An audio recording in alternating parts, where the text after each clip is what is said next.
Okay, we're looking at compound interest. And unfortunately, I didn't have the camera running when I thought I did, so I've got to do this by pointing at the board. But compound interest, we have $1,000 at 10% annual interest. What does that mean? Well, we'll do it in the table here. We've got time and years, 0, 1, 2, 3, 4. We have the principal, which starts at $1,000. And we have the interest for the year. So if we have $1,000 at 10% annual interest, we multiply $1,000 by 0.10 and we get $100. Okay, so the $100 is our interest. We add that to the $1,000 to get our principal when t equals 1 year, the beginning of the second year. Okay, we have $1,100, which we multiply by 0.1 to get $110. We add that to the 1,100, we have $1,210. And then we take 10% of that, $121, added to the $1,210, we get $1,331. And we take 10% of that, we get $133.10. We're into pocket change now. And we get, I believe, $1,464.10. Check my arithmetic there. Okay, so the graph of these numbers, you can see that the numbers increase by more and more each year, which means that the slope of this graph has got to be increasing. So if we start at time 0 with $1,000, and after 4 years we have $1,464.10, which is almost $1,500. We expect the graph to have a bit of upward curvature as it moves from this point to this point. Now that's not a particularly accurate depiction. I've kind of exaggerated the curvature, but that's what it's going to look like. Okay, now there's a lot that we can do with this, but right now let's just see. There's a more elegant way of calculating our new principal, and that is, instead of calculating our interest and adding it, we can do it all in one calculation. All we have to do is multiply our principal by 1.10. Now you see, if I multiply 1.10 times 1,000, I do get the 1,100 that I have at the end of the year. And if I multiply that by 1.10, I get 1,210, matches this.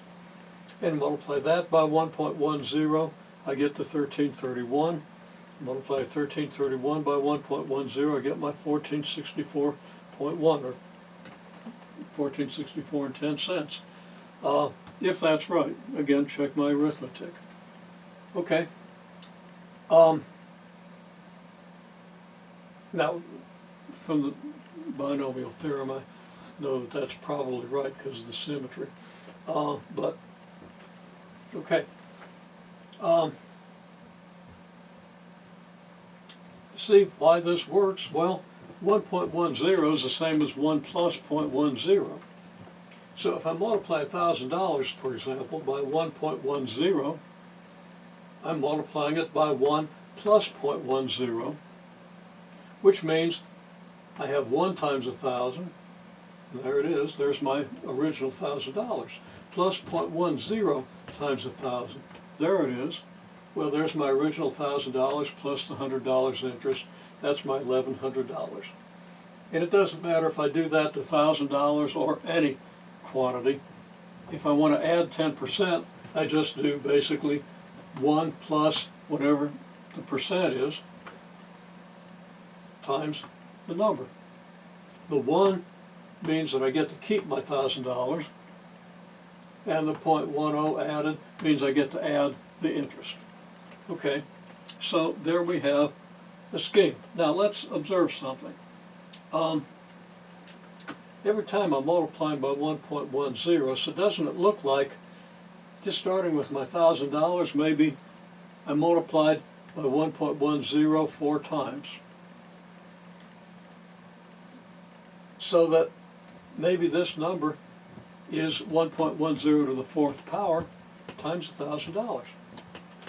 Okay, well, let's see how that works out. Let's kind of try to get a better handle on it. Okay, 1.10, well, 1.10 times 1,000 is 1,100.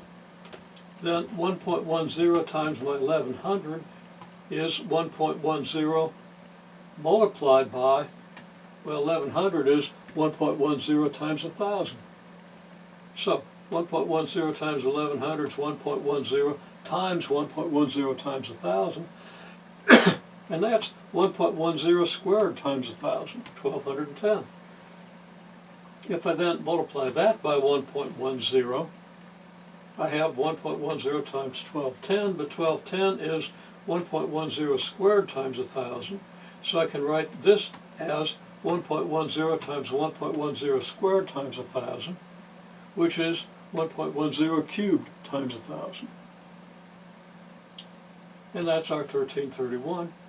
Then 1.10 times 1331, well, 1331 is 1.10 cubed times 1,000, so it's 1.10 times 1.10 cubed times 1,000, which is 1.10 to the fourth times 1,000. That comes out with our 1464.1. Well, it's getting a little monotonous, but here's a summary. Okay, at year 0 we have 1,000, at year 1 we have 1.10 times 1,000, year 2 we have 1.10 squared times 1,000, year 3 1.10 cubed times 1,000, at year 4 1.10 to the fourth times 1,000. Well, it certainly does appear as though the number here matches the exponent. In other words, the number of the year in this example matches our exponent. So if we want the principal for year 10, well, we could work this out. We could work it out step by step, multiply 1.10, multiply by 1.10, and so forth. But we can do it all at once. And, with a calculator, if we're going to do 10 years, 1.10 to the 10th times 1,000. Now that might be a little hard to read. I wrote it down over here, where P of t now is regarded as a principal function of time. P of t is the principal after t years. Then we'd say P of 10 equals 1.10 to the 10th times 1,000, following our pattern here. And that's what I wrote down here, where it's a little hard to read. Can you even see down that far? I don't know if the camera focuses, I don't know if the camera's aimed that low. But that's what's written here, this. So we can say P of 0 is 1,000. T is 0, P is 1,000. P of 4 is 1.10 to the fourth times 1,000. So P of 4 is 1.10 to the fourth times 1,000. When T is 4, there's our principal. In general, our exponent is going to be the same as our number of years. So that P of t, where t is the number of years, is going to be 1.10 to the t times 1,000. Okay, well that's an example of an exponential function. So let's see what our definition of an exponential function is, and maybe how the basic exponential function is an example of an exponential function. Okay, so again we have P of t is 1.10 to the t times 1,000, and we'll write that as 1,000 times 1.10 to the t, because usually we're going to put the number raised to the power at the end. Exponential function has the same form. First of all, this function has the same form as y equals a times 2 to the t, except that you got 1.10 instead of 2. Turns out you can put any positive number here. Now the one positive number you'd probably never put here is 1, because of course nothing would change. 1 to any power is 1. But any, it would still be defined as an exponential function, depending how you define it, but you probably wouldn't use 1. Okay, it's the same form. A multiple of something to the t power. A multiple of something raised to the t power. Okay? So, it's the same form except it's 1.10 raised to the t power rather than 2 raised to the t power. General definition of an exponential function is f of t equals b to the t. B is called your base. So for example, 2 to the t is an exponential function where b equals, no idea why I wrote b equals 0, where b equals 2, and 1.10 to the t where b equals 1.10 gives us the same thing. We can generalize the function. We do AF of c times the quantity t minus h plus k, where we know that a is a vertical stretch, h is a horizontal shift, k is a vertical shift. We also have c, that would be a horizontal compression. So right there is the general form. Now I'll even comment here that the usual form, we usually don't do a horizontal shift.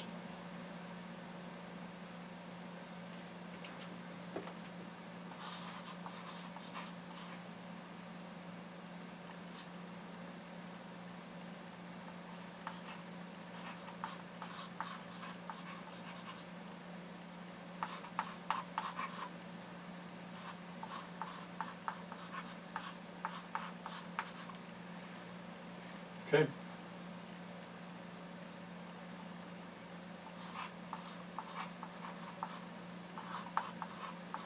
Usual form, we eliminate the h for reasons we'll see. It'd be ab to the ct plus k.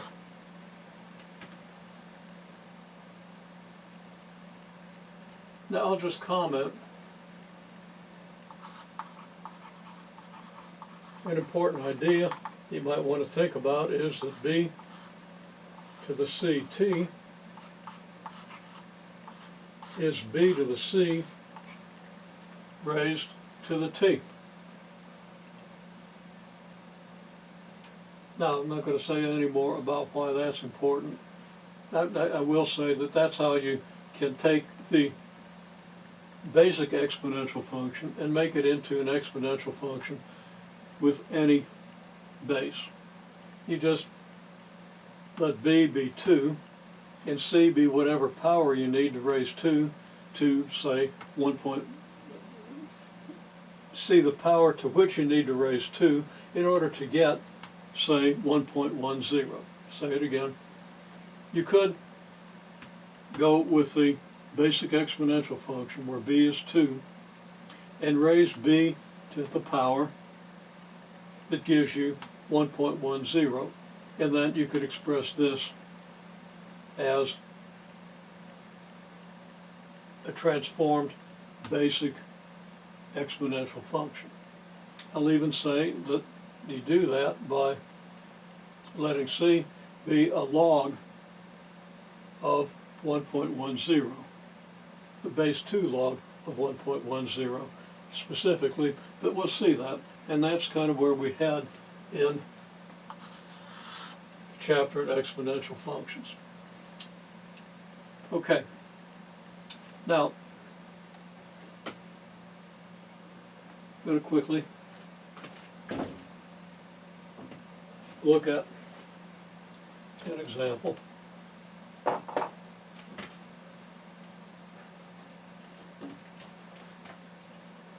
Of transforming the basic exponential function.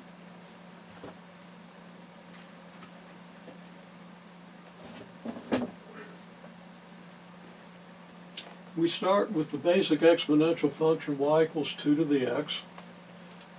That function generalizes to the function af of x minus h plus k. Notice I don't have my vertical or horizontal compression factor.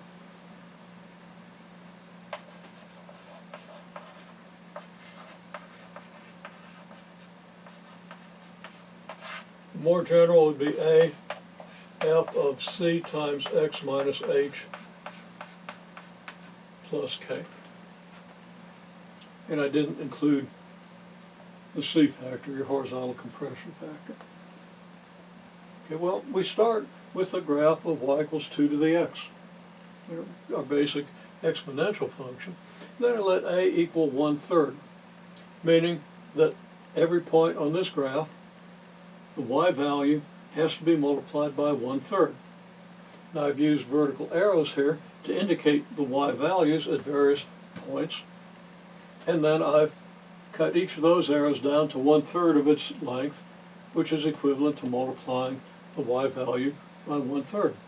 So this arrow shrinks down to here, this arrow shrinks down to here, this arrow shrinks down to here. There's an arrow here that shrinks down to something I can't even draw the arrow with chalk. The lines are too wide. But we get the idea that this green graph then, which goes through the points that you get when you shrink this thing down, is the graph of y equals a f of x, which is the graph of 1/3 f of x, and say is 1/3, which is a graph of 1/3 times 2 to the x. Then we do a horizontal shift, which is kind of unnecessary because we don't usually do horizontal shifts of exponential functions, but we certainly can. It doesn't mean we never do it. We don't do it that often. So I'm going to use h equal -3/2, which is going to shift every point 3/2 to the left. Now every point of the green graph, this point goes 3/2 of a unit to the left. Now I started by drawing an arrow of length 3/2 here, because here's 3/2. So here's an arrow of length 3/2. So I'm trying to do arrows of length 3/2. From every one of these points that we get from the arrows, I do a shift of -3/2. That's kind of unfortunate that I compressed the graph because you can't really see where these arrows go. Everything gets all smudged out because everything is kind of compressed down too much. Still, you know what this looks like, you get the idea. And this blue graph will then be the graph of y equals a f of x minus h, because we started with the graph of y equals a f of x. And then x minus h is x minus -3/2, that's x plus 3/2.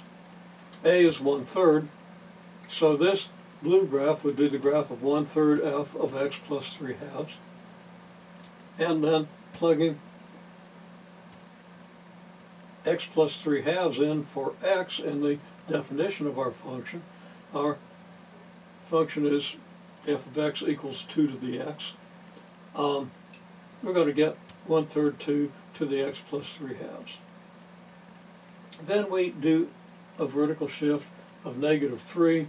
3 units is here, so our arrows of -3 will go here, giving us this purple graph.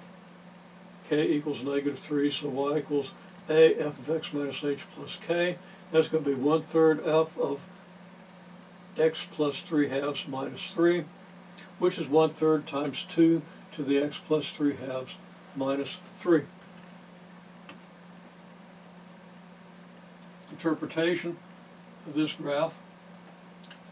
Let's say that y is the number of yeast cells in a culture, and we've got a fast reproducing yeast.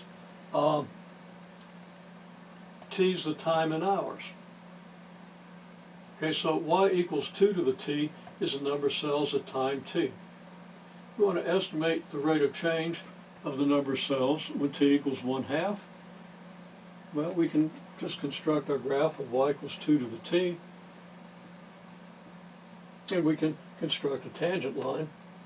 If the t equals 1/2 point, right there's our tangent line, and we can then calculate the slope of our tangent line. We can think of a triangle that goes from this point on the tangent line to this point on the tangent line. It's got a run and a rise. The rise is this distance. We can estimate this. If we estimate the coordinates of this point to be 1, well, we use 1. And if we estimate the y-coordinate then to be 1.6, right there is, well, the rise from 0 to 1.6 is our rise. The change in y from 0 to 1.6 is our rise. If our run goes from this point to this point, estimating the coordinate of this point on the axis, we get -1.2. So this is point -1.20. So the run will be from -1.2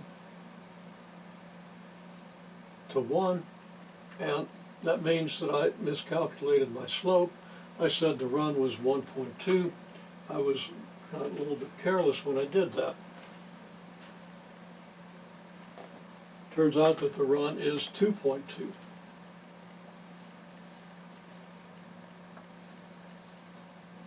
So slope should be rise divided by run 1.6 divided by 2.2. That comes out about 0.7. What does that slope represent? Well, it represents the rise divided by the run. The rise 1.6 is the change in the population of yeast cells, and the run 2.2 is the change in time. So it's change in population, rate of change of population with respect to time.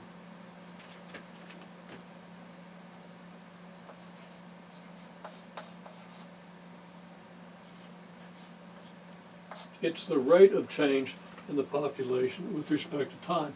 It's the change in population divided by the change in time, and the change in population will be change in the number of cells, and the time will be in hours.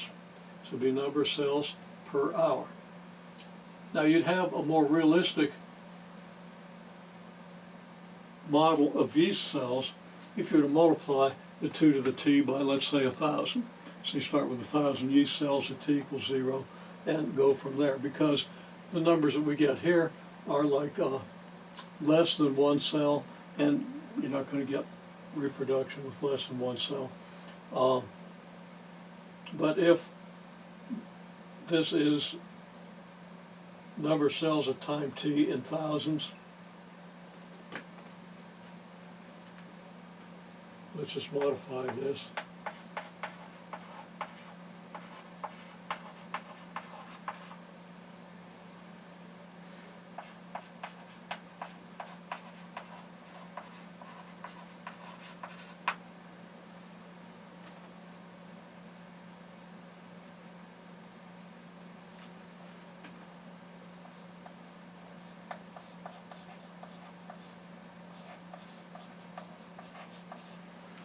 Okay, well, it could be number of cells in thousands per hour.